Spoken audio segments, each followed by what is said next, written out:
the MCAT Cars Podcast, session number 4.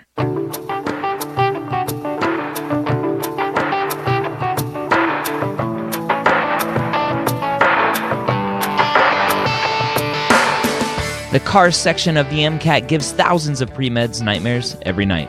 Whether you're an ESL student, lack confidence while reading, or are a slow reader like me, Jack Westin and the medical school headquarters are here to help you score higher in every section so you can be confident you're ready to get the MCAT score of your dreams.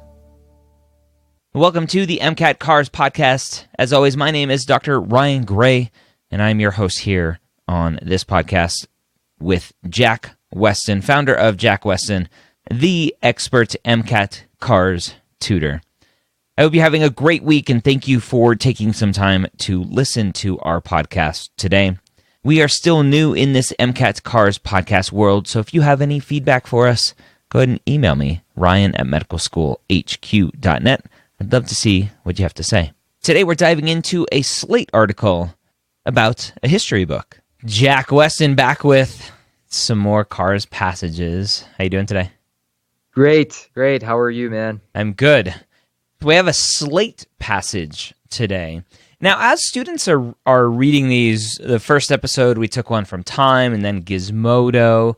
Do you have a favorite kind of go-to that you tell students, a typical publisher to go to find these kind of passages? Or can students take essays from anywhere and utilize these skills? They can take anything from anywhere, but I prefer opinionated articles, things that are usually giving one side of an argument or of a debate. So most news sites nowadays, right? Because they're all opinions.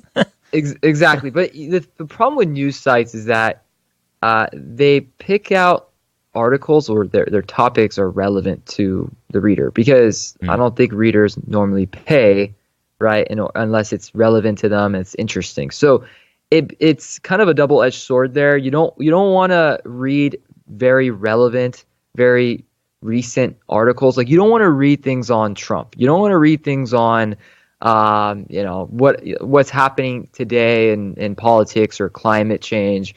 Okay. Or North Korea. You want to read boring stuff. And I'd like to say there's one website I really like. It's called aldaily.com.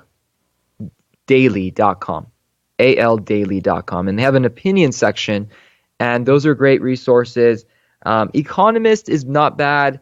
The Atlantic Journal, Washington Post. I mean, if you look, you can probably find some boring passages on there or articles there. But you can always use, the daily passages I have. I purposely try to pick out things that are very, very boring and very similar to the actual test. Okay. So our article today, again, if you go to carspodcast.com, find our episode for today, and you can follow along with us. Let's go ahead and start. With more than 2 million copies in print, Howard Zinn's A People's History of the United States is more than a book. So, right off the bat, our author is trying to kind of highlight who this person is. 2 million copies in print, right? Like, hey, this person apparently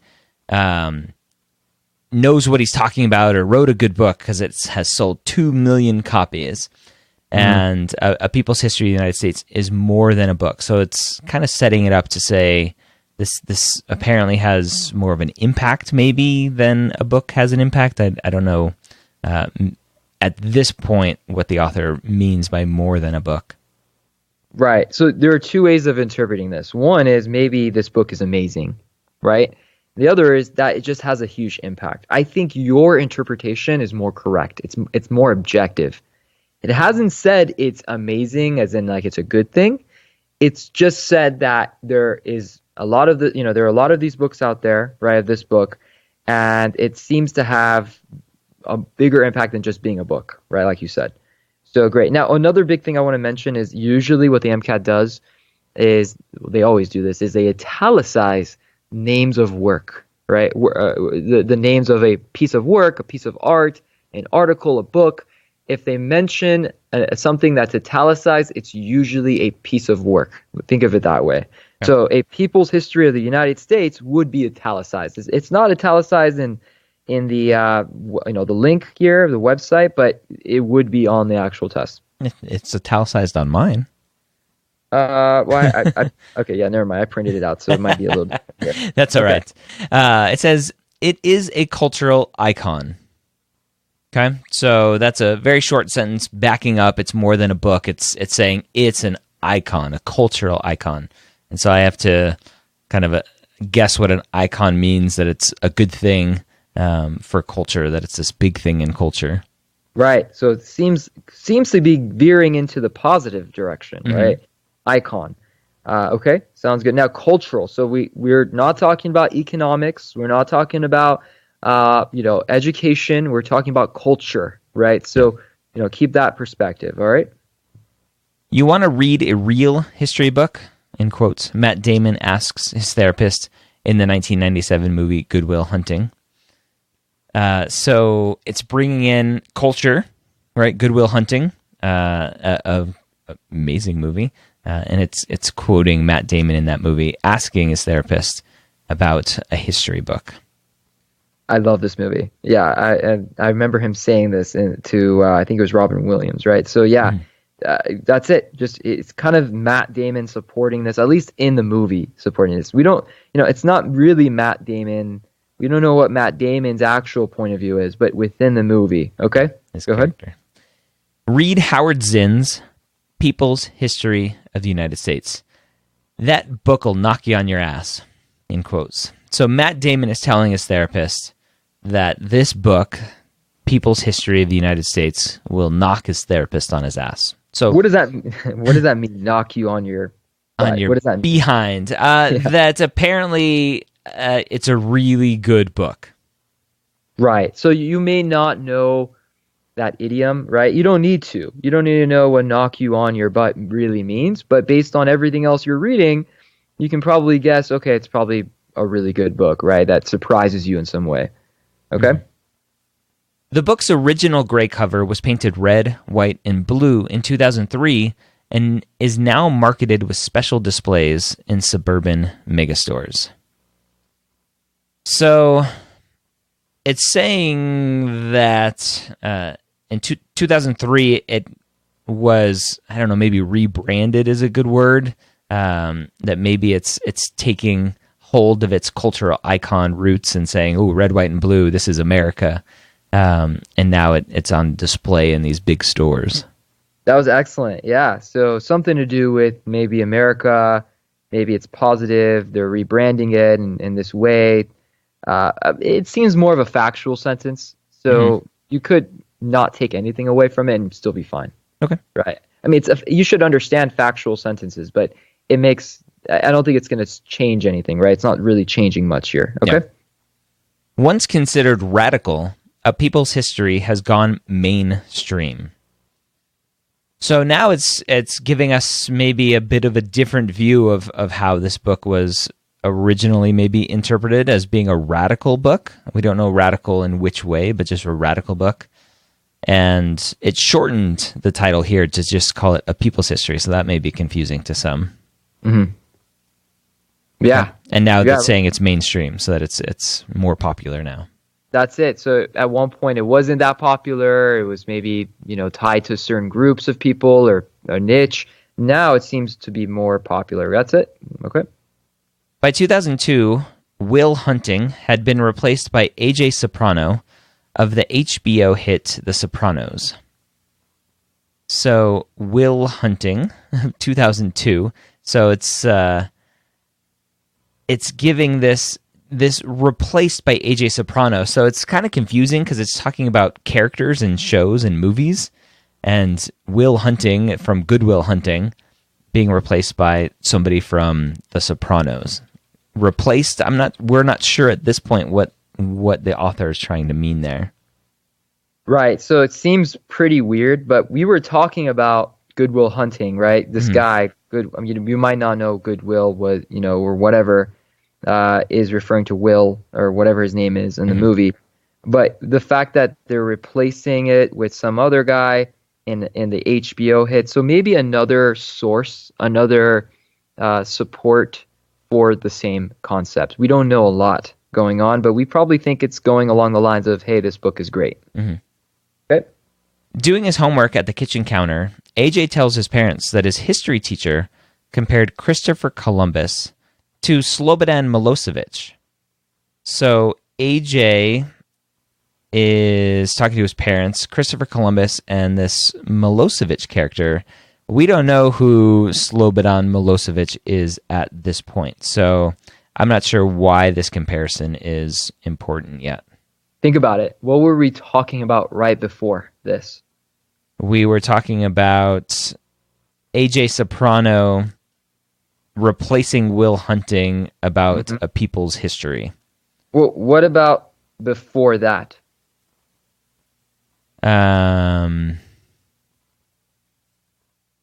Before that, talking about the books Red, White, and Blue, maybe? No, The Radical. Remember, The it Radical. was Radical Okay. at one point at the beginning, but then it's mainstream. Mm-hmm. So maybe comparing Christopher Columbus to this new guy is radical, right? So comparing one to another. We don't know who Slobodan is, right? But it might be referring to the fact that it's really radical, that it's really different than what we're used to reading. Okay. And Christopher Columbus, I think most people would understand, obviously, the fake founder of the United States. Right. But still somebody important in our history. So apparently this other Slobodan Milosevic guy, if the history teacher is comparing Christopher Columbus to him, then that must be meaningful in some way. Mm-hmm. Okay. When Tony fumes, your teacher said that? AJ responds, it's not just my teacher, it's the truth. So Tony Soprano, the father figure in this hit series, apparently is taken aback, and AJ is saying that's the way it is. It's not just my teacher, that's the truth. So I'm still kind of confused about what's going on, but I hope that I keep reading and we'll figure it out. Well, what does it mean if you said your teacher said that? Like, it's a surprising comment. Yeah. So we don't know why or what the meaning or the context of comparing one person to another is, but everything around it is kind of hinting that this book is radical. Radical, and Tony's surprised. Right, and there's surprise here. So we don't know if that's a good thing or a bad thing. It seems to be a good thing. Yeah. But yeah, that's all you need to know. You don't need to know every little thing that's going on here. You don't need to watch that show, Sopranos, to know this. Okay. And Tony is older and maybe thinks it's radical, and the younger person's like, oh, it's the truth, and then maybe that's how it's gone mainstream. Exactly. Okay. It's in my history book, so that's AJ saying that's why it's the truth. It's in the history book. The camera pans to AJ holding a copy of A People's History. So apparently that's his history book, and in the book, it's comparing Christopher Columbus to Slobodan Milosevic. Sounds good. So what's the big picture of this paragraph? What do you think you should take away after reading this paragraph? If I were reading this for real, like on the cards passage, I'd be struggling with this one. But I think the big takeaway here is that there's this book, A People's History of the United States, that once was radical for possibly this comparison, but is now more mainstream and has sold a lot of copies. Right. So the fact that it was not mainstream before, now it is. Right. It's a cultural icon. Maybe it has something to do with the fact that it's impacting society. I don't think you need to know a lot about the examples they gave. Right. Like the whole Slobodan. That's not very important. That's just supporting the fact that it's a cultural icon. It's just supporting the fact that it's different. It's moving us in a new direction, right? It's radical and it's now mainstream. It's going towards that direction. So you may think, what if they ask questions about Columbus or Slobodan? I don't really understand that. You got to know the bigger picture, right? So the bigger picture is that this book is very impactful. So they could do that. They could ask a question about, hey, why did the author bring up Columbus and compare it to Slobodan, right? And the answer will be the one that's closest to this book is impactful, right? It's changing society, it's cultural. And that's where, reading and keeping track of everything you've read so far is very important. Yeah. Okay. History for Zinn is looked at from the bottom up. A view, quote, of the Constitution from the standpoint of the slaves, of Andrew Jackson as seen by the Cherokees, of the Civil War as seen by the New York Irish, of the Mexican War as seen by the deserting soldiers of Scott's army. So now we're maybe seeing why this is radical, because it's looking at the Constitution from the slaves, and that's from not a good viewpoint, and people kind of typically like to shy away from thinking about that, right? Andrew Jackson as seen by the Cherokees, right? What happened during that time with the Cherokees, with the Native Americans, that apparently was bad for Native Americans, looking at it from their point of view, and people don't like to think about that, and so maybe that's why it's radical. Yes, this is a very, very important sentence. It kind of explains what the book is all about. This is the radical point. And one thing that they say is that Zinn, the author of the book, looks at things from the bottom up. You may not know what that means, but whatever it means, the author doesn't necessarily think it's really from the bottom, right? Like the author's quoting it in a sarcastic way, or maybe even to, kind of quote Zinn, or Zinn's point of view, that it is from the bottom. Now, what do we think of when we think of the bottom? We think of things that are lower class, right? Lower in society. So maybe the author doesn't necessarily believe that they are really lower in class. And the author keeps going and says from the standpoint of slaves. So they're assuming, again, that this is the lower end of the class or the community. Cherokees, again, the lower point of view with respect to the society. So you may not be able to catch what Cherokees and Andrew Jackson really mean, or Civil War as seen from the New York Irish, but it seems like there are people at the bottom, and this is capturing their point of view, right? And the author doesn't necessarily mean that they're actually at the bottom. This is just the way Zinn describes it, right? So yes, that's great. Okay. Decades before we thought in such terms, Zinn provided a history for the 99%. And so again, it's pointing out that the bottom up, Zinn is writing from the 1% view of people, helping other people understand where we came from, I think. Right. Okay.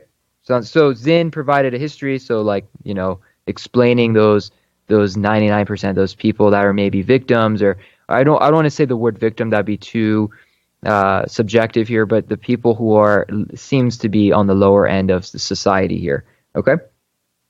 Many teachers view A People's History as an anti-textbook, a corrective to the narratives of progress dispensed by the state. So teachers don't like it. They're calling it an anti-textbook.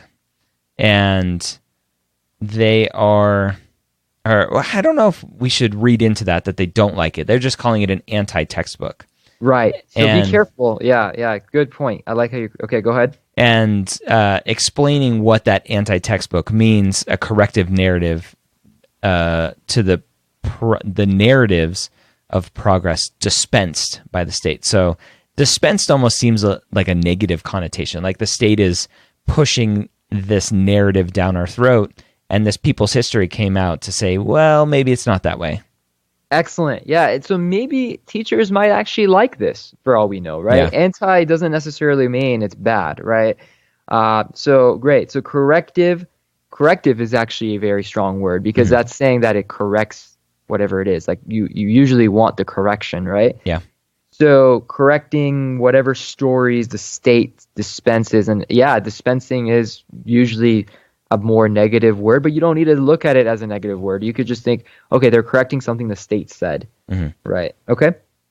This is undoubtedly true on a topical level. So the author's agreeing how teachers are viewing this as a corrective measure. Okay. When learning about the Spanish-American War, students don't read about Teddy Roosevelt charging up San Juan Hill. So it's giving an example of something that happened in history, students not reading something. Instead, they follow the plight of foot soldiers sweltering in the Cuban tropics, clutching their stomachs, not from Spanish bullets, but from food poisoning caused by rancid meat sold to the army by Armour and Company. And so I think where it's saying students don't read about Teddy Roosevelt charging up San Juan Hill, that's the progressive narrative dispensed by the state. And in A People's History, it's saying, well, no, here's what really happened. The soldiers in the Cuban tropics are suffering from food poisoning. Yeah, exactly. So Teddy Roosevelt, we all know, is like the hero of whatever wars, right? So noticing Teddy Roosevelt charging up seems to be the way that the state likes to perceive things or portray things. But exactly what's actually happening is, this other 99% is suffering, right? The Spanish bullets or food poisoning or meat sold to the army that is not necessarily, great, kosher, whatever you want to call it. So yeah, that's it. And did you really need to understand every little aspect of this sentence? Not if you understood the first couple sentences, because if you understood the first couple sentences, that kind of sets the scene for everything else you read. A lot of students ask me, how do I improve my timing, right? How do I get better at reading faster? And it all comes down to the details. So if you're able to pick up on things early on in the paragraph, you'll be able to read and more effectively or quickly the latter stages of the paragraph, right? So for me, it would take a moment to understand the first couple sentences, but if I actually took that time and invested my time properly, that would help me understand the rest, because I know everything else is kind of associated to this idea of people being downtrodden or being looked at or the negative aspects of all this stuff, right? So yeah, excellent. Such stories acquaint students with a history too often hidden and too quickly brushed aside by traditional textbooks. So the author is saying these stories of the foot soldiers sweltering in the tropics and suffering from food poisoning, we don't tell those stories often enough, and that we forget them because of these traditional textbooks don't tell the stories. Exactly. So a lot of students might actually misperceive the sentence that says, when learning about the Spanish-American War, students don't read about Teddy Roosevelt. That is referring to the book, right? If you're reading the book, you don't read about this stuff. So that's what it's referring to. And you have to realize that this is related to that book. Okay. But yeah, everything else you said is spot on. Excellent. Yeah. All right. So what's the big picture of this paragraph? It's painting the picture of why it's a radical book, why it was considered a radical book, and telling stories about what's inside of it that make it radical, or was once seen as radical.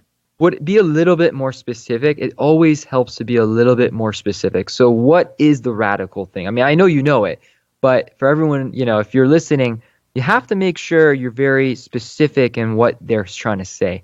So what is the radical thing? The radical thing is highlighting suffering, really, at the end of the day. It's highlighting suffering instead of kind of painting a pretty picture of our history. So they don't necessarily say it's suffering, but it definitely assumes suffering. Mm-hmm. I prefer to think, it's highlighting the bottom or the lower end or the downtrodden, right? So that is okay. But yes, all that other stuff you said, that's the context for it. So okay. Absolutely. Okay. But in other ways that strike at the very heart of what it means to learn history as a discipline, A People's History is closer to students' state-approved text than its advocates are wont to admit. Are wont to admit. Doesn't seem like good English, but it's in Slate, so apparently it is. I've never heard that. Are wont to admit. So I'd kind of rephrase that in my head. Don't want to admit. Yeah. Okay, so this is saying, even though teachers are calling it, from the previous paragraph, teachers are calling it the anti-textbook, the author's starting to hint at maybe it's a a lot similar to what the states are saying, even though they don't want to admit it. That's it. Okay. Look, like traditional textbooks, A People's History relies almost entirely on secondary sources, with no archival research to thicken its narrative. So, I want to read into this and say that's kind of taking a shot at both textbooks and A People's History, talking about relying on secondary sources. Right. With the follow-up comment of no archival research to thicken its narrative. It almost seems like the author is saying, hey, there's not a lot of research that's going into this, and it's just a lot of maybe he said, she said kind of secondary sources, and so that's how they're both similar. They're both not very research-driven. Isn't this a complete 180? Yeah. Based on, I mean, like it seemed like the author was pro, right, the book, right? But now all of a sudden the author's comparing it to the state textbooks. It's kind of similar in a way. So this is the beauty of this passage, is that we don't know if the author actually likes the book. We don't know that, right? It could very well go 180 and think, okay, I don't like this book. This is a bad book. So be careful when you're reading cultural icon, when you're reading this will knock you off your butt or any of that. That doesn't necessarily mean the author actually likes it. The author is just presenting other people's points of view. So as you're reading, always consider, where is the author's stance? What is the author saying? And the author could change their mind. It's a conversation. So, just like how we can converse and we can talk and we can change our minds as we speak, the author could do the very same thing. So be careful with that. Great. Let's go ahead. Like traditional textbooks, the book is naked of footnotes, thwarting inquisitive readers who seek to retrace the author's interpretive steps. So, again, comparing to traditional textbooks, he's saying A People's History doesn't have footnotes, which are an author's way of saying, here's where I researched this, you can go look it up yourself. And so it's saying that research isn't there, so people who want to keep reading and want to retrace, quote unquote, those steps can't do that. What can we assume that the author likes? What can we assume that a good textbook would do? Gives lots of footnotes and references to sources of information where the research was gotten. That's a good question on the MCAT, right? Oh, yeah, that's a great question. So that's a question that the MCAT could ask. They could ask, which of the following would the author prefer, right? And the right answer would be footnotes and research, right? So that's stuff that they're not going to directly refer back to the passage to, but it's something that you should take away after reading this passage. Yeah, okay. Good point. And like students' textbooks, when A People's History draws on primary sources, these documents serve to prop up the main text, but never provide an alternative view or open a new field of vision. So it's then saying when there are sources, the sources are cherry-picked, so to speak, to just support whatever the author wants to say. Okay, and what is something the author prefers? The author would prefer alternative views, and thinking that is different than the writers. Right, so I'm thinking of a question I could ask is, which of the following would the author not approve of, right? And I would put the three things that the author does approve of in the answer choices. So I would put, researching as, something the author would approve of, right? Mm-hmm. Or something of seeking out different viewpoints. Right? Yeah. So knowing that those three things are points or points that the author prefers or likes can help you get to the right answer, narrow down to the right answer. Okay, sounds good. So what is the big picture of this paragraph? That apparently the author doesn't like A People's History, and he tells us why. Well, be careful. We don't know if the author doesn't like it, but we do know that the author thinks it's similar to textbooks in some way, to state textbooks in some way. Okay. So we don't know. It seems like the author doesn't like it, but the author never said I don't like it. The author never said that it's a bad book, right? we simply don't know. And that's okay. If we don't know, that's totally fine. That's where the subjective stuff comes in. You want to make sure you're sticking to the passage, right? Okay, let's go ahead. Howard Zinn has the same right as any author to choose one interpretation over another, to select which topics to include or ignore. And so the author is saying here, this author, just like any other author can write whatever book they want and the topics they want to write about. So it seems like the author is saying, look, this doesn't matter. You can choose your point of view, right? So it kind of sounds like the author is going against their own preference, right? So like the author saying, I prefer multiple points of view, but Zinn can do whatever he wants. Yeah. Okay. I find myself agreeing with a people's history in some places, such as the Indian Removal Act and the duplicity and racism of the Wilson administration, and shaking my head in disbelief at others. For example, Zinn's conflation of the Party of Lincoln with the Democratic Party of Jefferson Davis. And so our author is saying, I agree with some parts of the book and don't agree with other parts of the book. That's it. Now, do you need to know exactly what the author agreed with and didn't agree with? No. That's filler. That's not important. That's all fluff. Try to understand it. Try your best to read it, but they're not going to ask you which of the following would the author believe or points believe from the from Zinn. And that's not a question the MCAT asks. They ask deeper, bigger picture questions. Okay. Yet where my proclivities align with or depart from Zinn's is beside the point. So proclivities is a really big word, but it's basically just reiterating what he said in the sentence before about agreeing with. So I would kind of use that term. Where I agree with or don't agree with Zinn is beside the point. Exactly. So it doesn't matter if I agree with Zinn or don't agree with Zinn.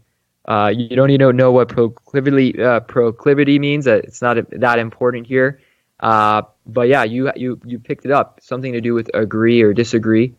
So my ideas align or depart. That's great. Okay. And beside the point. So we don't know what the point is yet. So maybe we'll get to that.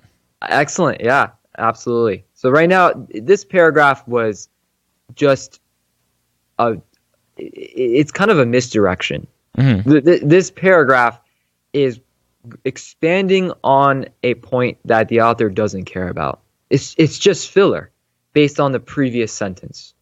Yeah. Right. So, yeah, let's go ahead.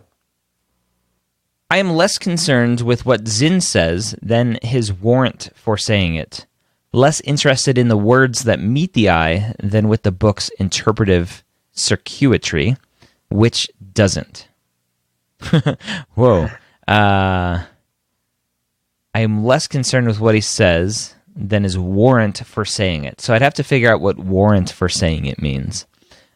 Less interested in the words that meet the eye than with the book's interpretive circuity, which doesn't.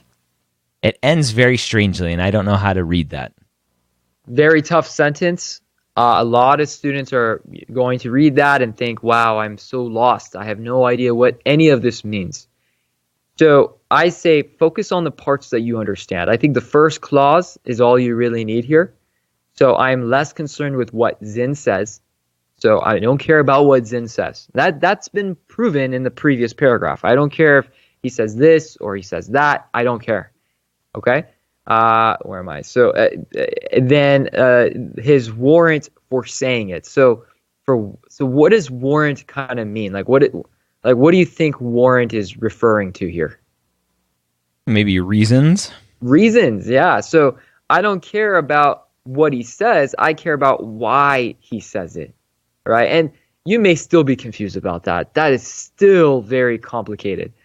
So as long as you realize we're talking about another element other than what Zinn agrees with, we're talking about why Zinn would say something, we're on the right kind of direction as we read. So let's keep reading and let's see if it clears it up. Usually they'll clear up anything that's really important. So keep reading and see if it clicks eventually. Go ahead. Largely invisible to the casual reader are the moves and strategies that Zinn uses to bind evidence to conclusions, to convince readers that his interpretations are right. So now we're maybe getting to a point of understanding what this author is saying, the reasons for saying it in the previous sentence, that Zinn is writing about conclusions and just trying to find evidence to support his conclusions and just trying to convince readers that whatever Zinn thinks is right. We're not sure why Zinn is doing that at this point, but apparently the author doesn't like that he does it. It's still deep. It's still hard to understand. Most students freak out. Most students will start rereading. But it seems like we're going from what Zinn says to how or why Zinn says it. That's the vibe that you should be getting. How or why Zinn says something. Okay, let's keep reading. Hopefully they'll clear it up. Don't give up. I see a lot of students halfway through the passage, they just give up. It's okay if you don't understand every sentence you're reading, as long as you're trying your best to keep track of what's going on. You should be okay and be able to figure it out. Go ahead. More is at stake in naming and making explicit these moves than an exercise in rhetoric. So it's just more confusion. Yeah, very confusing. Nothing's really obvious yet. I would just keep reading. But if you really want to try to understand this, the author is basically saying, it's important to kind of make clear why the author is doing this, right? Yeah. Why is the author doing this kind of rhetoric, right? In a way, okay. But it's almost like he's saying there's something at stake for calling out Zinn. Right? More is at stake in naming and making explicit these moves. Right. So it seems to be like an important part the author cares about, right? So it's something that is risky maybe. Again, that's a little bit too much because we don't know exactly why the author is referring to stake. But as long as you realize we're now going to talk about why why Zinn does this stuff, right? Okay. For when they encounter Zinn's A People's History, students undoubtedly take away more than new facts about the Homestead Strike or Eugene v. Debs. So the author is saying when students read the book, they're taking away more than facts, and maybe what they're taking away outside of facts could be bad. It just says more than, but right. This goes back to what Zinn does. Zinn is doing something that we may not be aware of, and that thing is giving students facts, right? Or more than just facts, right? So Zinn is doing something that people are not necessarily aware of that includes more than facts. Mm-hmm. Okay? And they are exposed to and absorb an entire way of asking questions about the past, as well as a means of using evidence to advance historical argument. They are exposed to a new way of asking questions about the past. That is it. Everything we read was trying to say this. We were trying to be Sherlock Holmes. We were trying to guess. But if you guess too often, right, or too wrongly, you're gonna miss this point of view.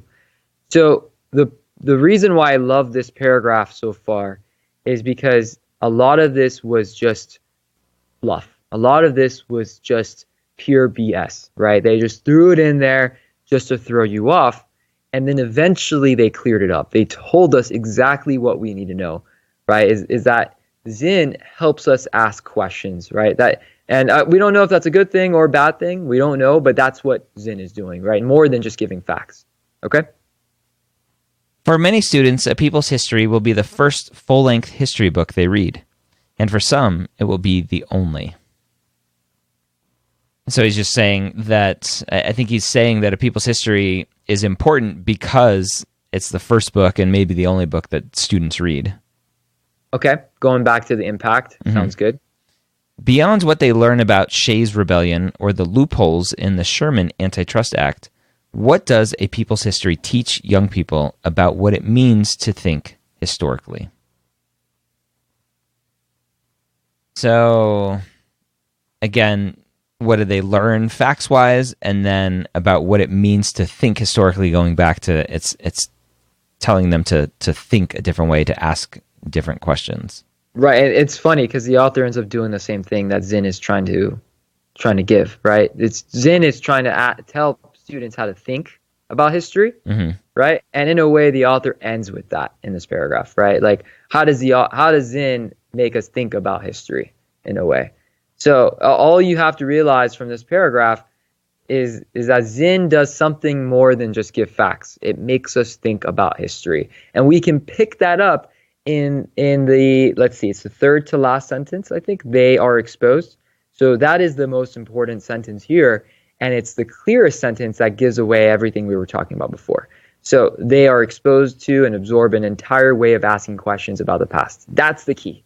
That's the point that the author was trying to present this entire time, from this paragraph at least. And I'm confused. Like, is that a good thing or a bad thing? I still don't know at this point if the author likes that Zinn is doing this. I almost take away that he likes it, because he's saying that the students learn how to ask different questions, or absorb entire way of asking questions differently. It's a great question. The answer is we don't know. The author hasn't made it clear if this is a good thing or a bad thing. In the next paragraph or following paragraphs, the author could say this is terrible, right? Seems like the author may like this. I mean, why would the author bring up something that Zinn does that's additional, right, if the author didn't like it? Maybe it's because, later down the road, the author will say this is the only good thing about Zinn. Or maybe the author will say, well, this is brainwashing students, right? This is making students do things that we shouldn't be having students do. We don't know. Our job is not to predict what the author thinks or how the author thinks about it. Our job is to understand what the author thinks. That's it. So we don't need to predict for the author. We just need to know what the author is trying to convey, what the author is trying to present to us.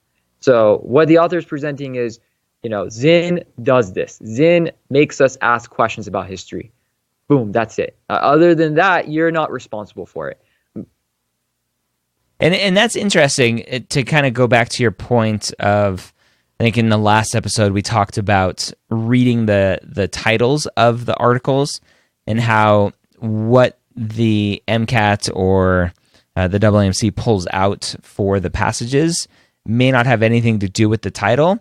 I mean, the subtitle to this article is calling the book limited and closed-minded. So we get from the subtitle that the author doesn't like it. But from everything that we read, we don't know that yet. Exactly. And the MCAT doesn't care about the subtitle. They care about what's in front of you. So they'll ask questions about what's in front of you. And that's why I normally say don't read the titles, because the titles can throw you off. We don't know what part of the essay the author is really referring to. Do you think they do that on purpose sometimes? Like give you the title and knowing that what they pulled out has nothing to do with the title? And that's evil. No. Is the AMC evil? I don't think so. I just think they're just sourcing it. It's a good question. I don't know. I mean, no one knows unless you're there, unless you're coming up with these passages. I would think not, but you really never know, right? So I'll tell you one thing that they do test though. They want to see if you can not bring in your bias. They want to see if you can think critically by being objective. So remember, everything we're going over is the basis, is the fundamentals to thinking critically, being objective, being able to understand what you're reading. So something that they do often is they present passages that you may be familiar with, right? Everyone knows that Hitler was a bad person, right? That Hitler did some crazy bad things, right? Or maybe, Mussolini or whoever, right? Some dictator.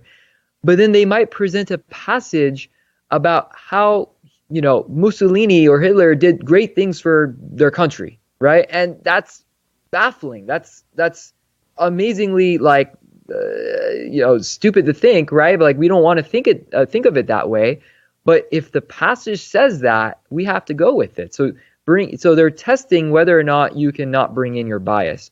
So I like to say, look, sometimes not knowing anything about history or not knowing a lot about this stuff could actually help you. And that's also true for the sciences. The less you know biochem, if you just know basic biochem or chemistry, you're going to be better off than if you knew too much.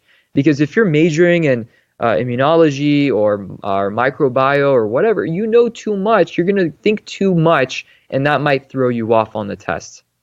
All right, so there you have it. Howard Zinn's A People's History of the United States. This one was a tough one. Hopefully you took some good notes with this one, or some good mental notes with this one, physical, mental, either way, and you are better able to go into your MCAT cars section and every section. I focus on the cars section because that's what Jack Westin, that's what this podcast is all about. But again, the reading comprehension that you will learn from this podcast, that you're hopefully learning from this podcast, will translate into every section of the MCAT. So hopefully it was a good one for you today. If you want more practice, go to medicalschoolhq.net/Jack Westin. Sign up for the daily cars MCAT questions every day in your email, where you can go and get even more practice. Again, medicalschoolhq.net/Jack Westin, or text the word MCAT cars to 44222. Hope you have a great week. We'll see you next time here on the MCAT Cars podcast. When you use the links provided in this podcast, you're helping to support MedEd Media and the podcasts that we produce. Not only do you get a discount, but we earn a small commission as well. Thank you for your support.